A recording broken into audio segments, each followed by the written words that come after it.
Welcome to Ankit Sharma classes. As yesterday we have promised you that we will discuss one question of ethics per day, and that question will be PYQ based for UPSC and other state PSC exams. It will be helpful and you can use my videos as a fillers, right? Many keywords are there which will be directly helpful in your exam. So first of all, I would like to introduce you UPSC and UPPSC main syllabus, also MPPSC mains ethics syllabus. ये लगभग same है. देखिए आप, ethics and human interface, ये सारे chapters हैं. Human value, aptitude, emotional intelligence, public services values in ethics, probity and governance, right. उसके बाद में केस स्टडीज़.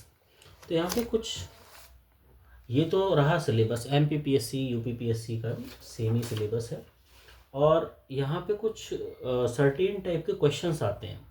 लाइक कुछ आपको क्वेश्चन मिलेंगे जो कोड बेस्ड क्वेश्चन होंगे, इनमें कोड दे रखा होगा, फिर आपको एक्सप्लेन करने के लिए बोलेगा.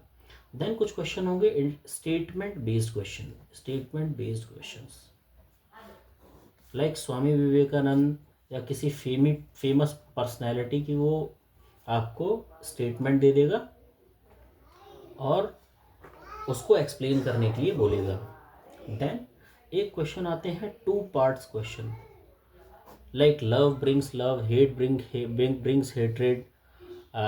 एक क्वेश्चन PYQ का है, when the women is nourished she will nourish family, the family will nourish, then the nation will nourish. इस टाइप का क्वेश्चन होगा. तो ये कुछ 2 पार्ट क्वेश्चंस में जाते हैं. देन एक क्वेश्चन होते हैं एनालिटिकल बेस्ड, या इन्हें हम कहते हैं एप्लीकेशन बेस्ड. तो इसमें कुछ एनालिटिकल कॉन्सेप्ट होते हैं जिनका आपको एप्लीकेशन करना होता है उन क्वेश्चन में, like artificial intelligence, like role of ethics in mass media, like role of ethics in ethics care. इस टाइप के क्वेश्चन आएंगे. देन एक क्वेश्चन आते हैं current affairs based question, right. जो करंट में इशू चल रहा होगा उसके ऊपर वो लोग क्वेश्चन पूछेंगे. देन एक क्वेश्चन आते हैं case study based. Case study के लिए मैं आपको ऑलमोस्ट 100 कीवर्ड्स दूंगा. उन आप कीवर्ड्स को याद कर लेंगे, गो थ्रू कर लेंगे अच्छे से. इसके बिहाफ पे ये आपके केस स्टडीज़ हो जाएंगी. अब इसमें इम्पॉर्टेंट बात यह है कि यहाँ पे आती है UPSC में 5 केस स्टडीज़. 5 केस स्टडीज़ को दिए हुए टाइम में करना, मैनेज करना, ये बड़ी बात है. And how these case study we will manage, ये हमको आर्ट सीखनी है यहाँ पे, राइट. तो फर्स्ट ऑफ ऑल आज हमारा पहला दिन है. तो पहले दिन में मैंने आपको एक क्वेश्चन करने के लिए बताया था कि हम एक क्वेश्चन आपको बताएंगे. फर्स्ट ऑफ ऑल आप मेरी वीडियो को पॉज कर दीजिए और 7 मिनट्स लीजिए. 7 मिनट्स. हम आपको अभी 10 मार्कर एक क्वेश्चन दिखाएंगे. 10 मार्कर क्वेश्चन आपको 7 मिनट्स में पूरा करना पड़ेगा. बाद में रियल टाइम एग्ज़ाम की फीलिंग हम आपको बाद में देंगे, राइट. ये 10 मार्कर क्वेश्चन 150 वर्ड्स का होगा. 150 वर्ड का मतलब आपका ये है कि जैसे आपका ये फर्स्ट पेज है और ये सेकंड पेज है, नॉर्मली इन 2 पेजों में मिलाकर 150 वर्ड्स आ जाते हैं. इसमें आपको 25% एरिया रखना होगा इंट्रो के लिए. आप इंट्रो लीजिए. उसके बाद बॉडी, जो मेन पार्ट होता है बॉडी, उसमें जो भी आपको मैटर देना है. देन हो सके तो उसके बेस्ट 2 एग्जाम्पल दीजिए जो कि करंट रिलेवेंट हो. Most important thing is this कि ये करंट ओरिएंटेड हो, वो ज़्यादा इम्पॉर्टेंट है. फिर आप एक कोई डायग्राम दे सकते हैं. देन उसका वे फॉरवर्ड भी आपको देना है. आपको किसी भी स्टेटमेंट को नेगेटिवली कंक्लूड नहीं करना है, आपको उसका वे फॉरवर्ड भी देना है कि आगे इसका क्या सॉल्यूशन हो सकता है. देन उसको आप कंक्लूड कर सकते हैं. तो ये एक स्ट्रक्चर होगा हमारा. इस वे में हम 10 मार्कर के लिए जाने वाले हैं. 2 पेज होंगे. You can start and we will meet after 7 minutes. लगता है कि 7 मिनट हो गए हैं और आपने ये क्वेश्चन लिख लिया होगा। अब मैं बताता हूँ कि हम अगर इस क्वेश्चन को करते तो कैसे करते हैं। मैंने क्वेश्चन नहीं दिखाया आपको, क्वेश्चन दिखाता हूँ मैं, एक मिनट। 2024 का एक क्वेश्चन है। इस क्वेश्चन को आप 7 मिनट लेके करके दिखाइए, राइट। अभी 7 मिनट हो गए और आपने क्वेश्चन अटेम्प्ट किया होगा। इस क्वेश्चन को करने के लिए देखिए, आप पढ़िए। The application of artificial intelligence is dependable source of input for administrative rational decision making, right, is a debatable issue and critically examine the statement from the ethical point of view. Important बात यह है कि लोग इसमें केवल artificial intelligence सोच के वो GS3 के पॉइंट ऑफ व्यू से लिखना स्टार्ट कर देंगे, बट इसमें 2-3 कीवर्ड्स पकड़िए। एक तो रैशनल डिसीजन मेकिंग, ठीक है। डेटाबेस किस में रैशनल डिसीजन मेकिंग है? एडमिनिस्ट्रेटिव प्रोसेस में, ठीक है। देन उसके बाद सबसे बड़ा मेजर चंक है इसमें, एथिकल पॉइंट ऑफ व्यू से ये आपको आंसर लिखना है, यानी इसमें आपके एथिक्स के कीवर्ड आना मस्ट है। तो अगर हम लोग इस आंसर को लिखते तो कैसे लिखते, देखिए। आर्टिफिशियल इंटेलिजेंस पे क्वेश्चन आएगा, जब भी आप आर्टिफिशियल इंटेलिजेंस पे क्वेश्चन आएगा तब आपको कुछ कीवर्ड ध्यान रखने हैं, कुछ याद रखने हैं। आर्टिफिशियल इंटेलिजेंस पे, साइंस एंड टेक्नोलॉजी पे या एमर्जिंग टेक्नोलॉजी पे कोई भी क्वेश्चन आएगा, देन ये कीवर्ड्स हैं।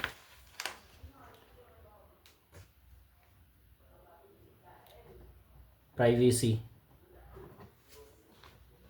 आइडेंटिटी थेफ्ट,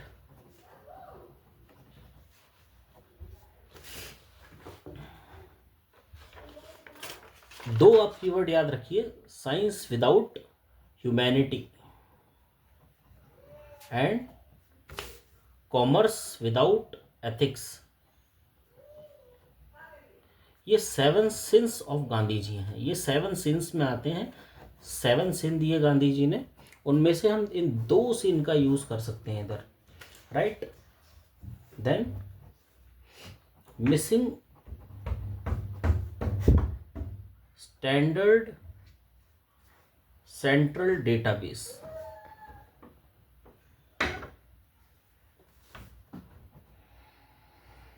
देन एक हमारा ट्रांसपेरेंसी का इशू है, राइट, और मिसिंग रूल्स और रेगुलेशन का इशू है। कुछ एनवायरमेंटल कंसर्न्स भी हैं,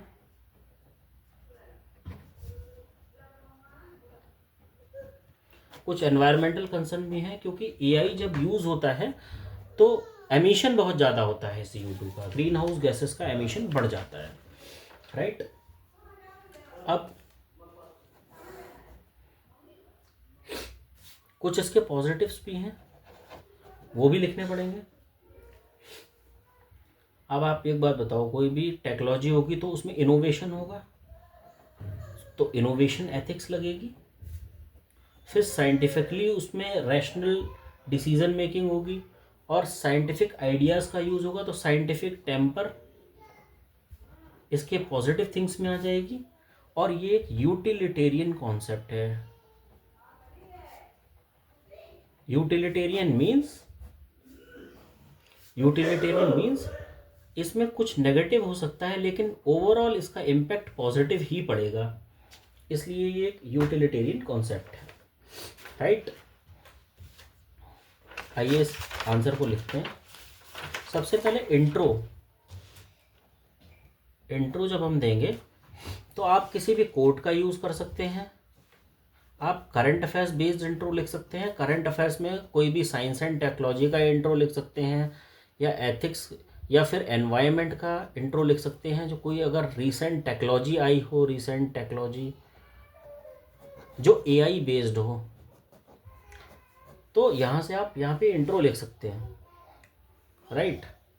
या फिर आप इंटरनेशनल रिलेशंस यहाँ से कोई इंट्रो उठा के लिख सकते हैं और कहीं आर्टिफिशियल इंटेलिजेंस का यूज़ हुआ हो। तो हम अपना इंट्रो अभी कोट बेस्ड लिख रहे हैं। लाइक हमारा कोट है, no technology is good as how it is evolving, but good as how it is changing human life। ये स्टेटमेंट है सत्या नडेला का। सत्या नडेला, इतना आपने इंफॉर्मेशन लिख दिया। फिर उसने क्रिटिकल इवेलुएट करने के लिए बोला था क्वेश्चन में। तो क्रिटिकली एवेल्युएट में हमने आपको बताया कि पॉजिटिव और नेगेटिव दोनों लिखना होता है। तो हम इस क्वेश्चन को लिख सकते हैं, although AI has fulfilled gap in administrative decision making. Though इसके कुछ positive, it has some fillers, right. What are these fillers? Innovation ethics. हम पॉजिटिव थिंग्स डालेंगे पहले। Scientific temper, then utilitarian concept.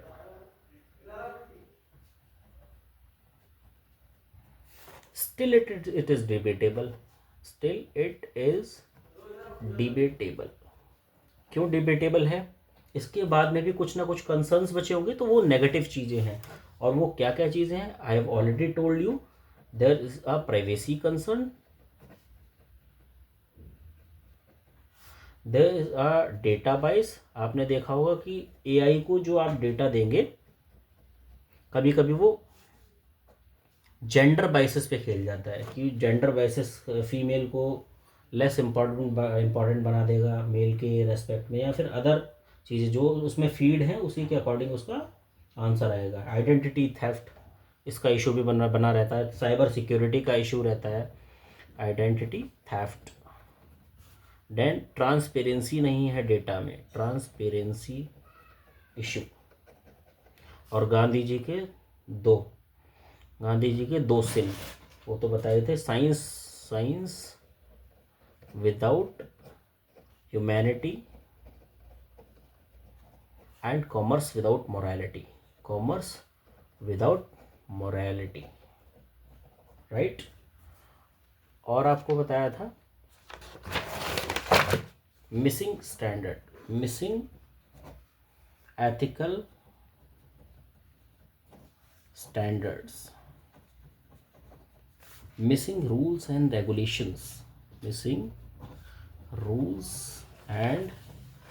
Regulations. और एक बताया था आपको एनवायरमेंटल कुछ कंसर्न्स हैं, एनवायरमेंटल कंसर्न्स कि इसमें ज़्यादा एनर्जी का यूज़ होता है।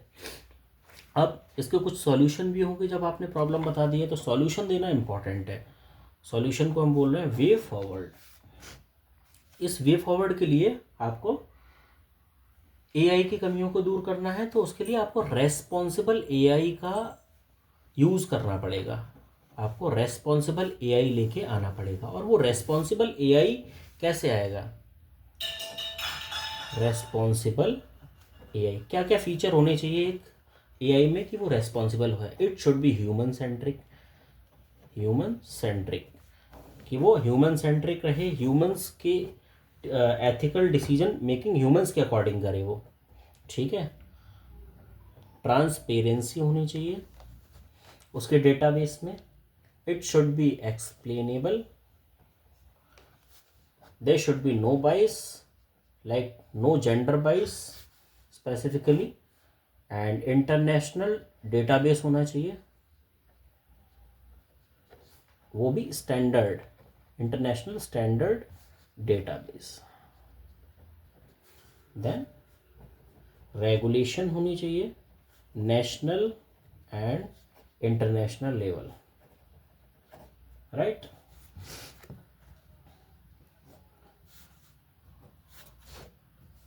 और एथिकल स्टैंडर्ड सेट होनी चाहिए, राइट। अभी मैंने आपको इसके एग्जाम्पल नहीं दिए। जैसे एक एग्जाम्पल है 2018 का मेरे पास में, वो ये है कि अमेज़ॉन कंपनी ने 2018 में हायरिंग स्टार्ट की पीपल्स की थ्रू एआई के थ्रू हायरिंग स्टार्ट की, और उन्होंने इसमें जेंडर बाइस पाया। उस जेंडर बाइस की वजह से उन्होंने इमीडिएट स्टॉप किया इस चीज़ को, इमीडिएट क्या किया, स्टॉप किया, और उसमें ह्यूमन सेंट्रिक अप्रोच के लिए ह्यूमंस को इन्वॉल्व करना पड़ा उनको। देन हम कंक्लूड कर सकते हैं, कंक्लूड कैसे कर सकते हैं, we have to balance the use of AI, efficiency with ethical standard through एक छोटा सा डायग्राम बनाएंगे, प्राइवेसी, कंसेंट एंड ट्रांसपेरेंसी।